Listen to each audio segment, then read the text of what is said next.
Taboo, TABOO, taboo क्या अर्थ होता है, क्या मतलब होता है, इस वीडियो में जानेंगे, एग्जाम्पल से समझेंगे। चलिए वीडियो को स्टार्ट करते हैं, समझते हैं। जनरली आम बोलचाल में हम लोग प्रयोग करते हैं टैबू। तो टैबू का अर्थ होता है, मतलब होता है जो नैतिक के आधार पर प्रतिबंधित हो, उसी को टैबू बोलते हैं। नैतिक ये कहता है कि ये सही नहीं है, तो वही है आपका टैबू।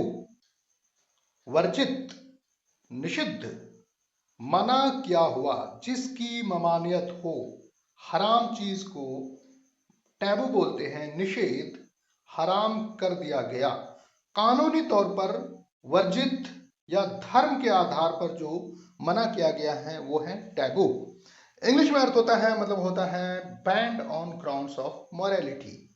मतलब हुआ, सिनोनिम्स हुआ forbidden, unlawful, illegal, prohibited, debarred, illicit, not allowed in law और रिलीजन, डिसअलाउड, इम्परमिशेबल एंड इटीसी। मतलब और भी इंग्लिश में इसके सिनोनिम्स हो सकते हैं, वर्ड हो सकते हैं। एग्जाम्पल से समझते हैं, फिर अच्छी तरह क्लियर होगा।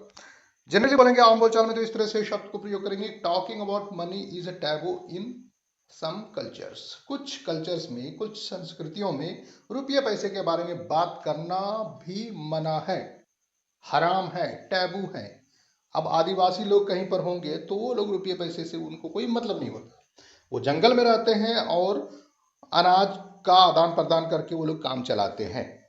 एक और एग्जांपल से समझते हैं, eating certain foods is taboo in some religions.